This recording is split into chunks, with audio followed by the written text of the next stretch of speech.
Great, hi, this is my classroom layout number 1.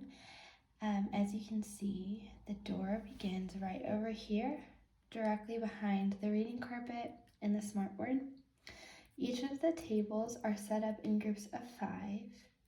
We have the kidney bean table just to the side of where the smartboard and reading carpet is, and the teacher's desk will be located directly behind it. In the back of the classroom, there's some storage along with 6 desktop computers that the students will be able to utilize for different projects and different things like that. When creating the table layouts and who will sit at each table, I first begin with all of the below grade level students, and I place them in the corners of one of these locations at each of the table groups. From there, I highlighted the class profile, and I went through the students that are at grade level in both or one subject. And I put them to the sides and wrapped around the student who may be struggling.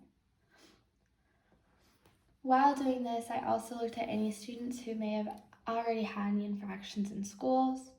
I put the student who leaves consistently for doctor's appointments close to the door so they are not a distraction when it comes to leaving. And I have the students who may have had several infractions with the school or with the teacher or other students close to the desk where the teacher can access them at all times. When placing below grade level students, I also place them in sections that'll be easy for a teacher, a TA, or anyone to sit next to them to assist them in their work wherever is needed. The assignment and lesson that I will be doing in this classroom layout number 1 will be the group project, or just the group practice. The national standard and state learning objective is to demonstrate listening skills to enhance health, and the next generation science standard is to use and interact with ecosystems, energy, and dynamics.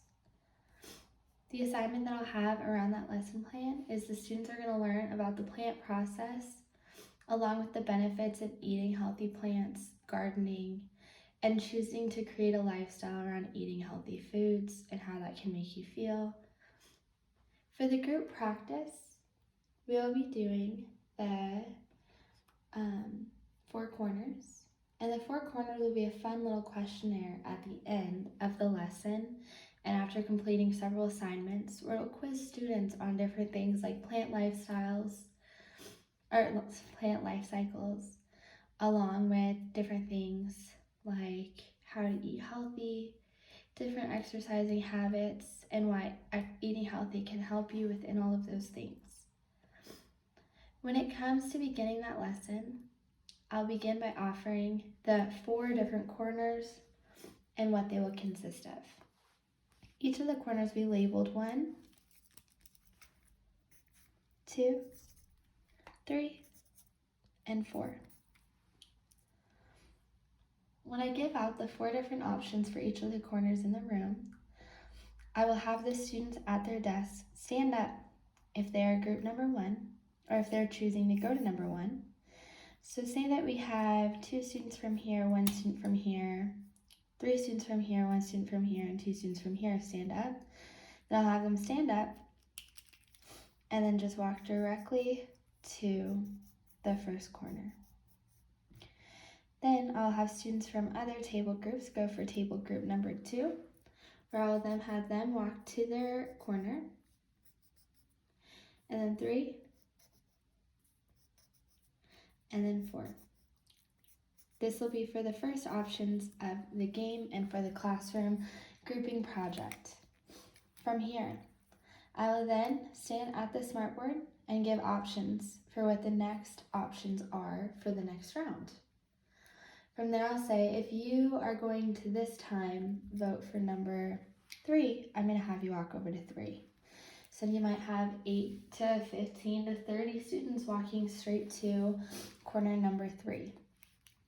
And then you'll also say, and if you're going for number 2, and then you'll have students go 2, 3, and 4. And you'll have it all clearly labeled up on the smartboard so there's no confusion, where you'll also verify the steps several different times with the students to make sure that they know exactly where they are to go. This lesson will work when learning around the lesson objective of the plant growing process. And also, it will be very objective. We'll be asking for students' opinions in ways that they want to shape their own lives. Therefore, there will not always be one right answer. Sometimes it'll be more of a, what do you agree with the most? And then once the students do go to their corner, then they will have an opportunity to share why that corner best suits them and their lifestyle and what they've been learning about this healthy plant process, plant eating, exercise-induced lifestyle. So therefore, sometimes there will be no right answer and students can just do it off preference. This activity will specifically work for this lesson because students will have an opportunity to voice which side they go to, and they never know when they'll be called on. Each student will have an opportunity to go to the corner they want to go to, and once they get there, they must be prepared to possibly be called on, and they must be prepared to explain their reasoning for why they went to that corner. Therefore, students cannot just follow their peers just based on the fact that they think their peer could be right. Because since there is no specifically right answer, they will have to have a reason to be able to back themselves up and defend why they chose to go to that specific place. For the classroom walk, there will be no specific way they'll necessarily have to walk since we will be breaking it up into the 4 corners. So when the students will have an opportunity to go to their corner, they'll just go directly there, whether that's shooting across the classroom, whether it's going around the desk, however it is that they're getting there is totally fine, since there already is so much time factored into getting them to the correct corners.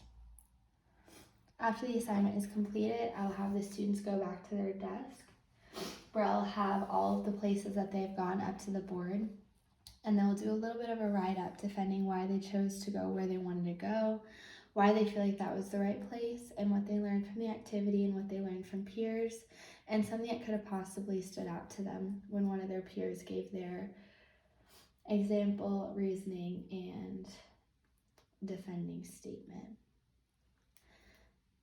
This layout will also specifically work because of how the students are placed at their table groups. If there is a student who is confused throughout any of this activity, there are several times where they can get verification for what's happening, why someone decided to go to a specific corner, and during that discussion time after the activity, they can get caught up on any areas that they may be confused on, and this can help a student catch up, have an opportunity to have classroom discussions, and for ELLs, they can listen to that academic language and engage in that great conversation that can help them learn this vocabulary and engage with their fellow classmates.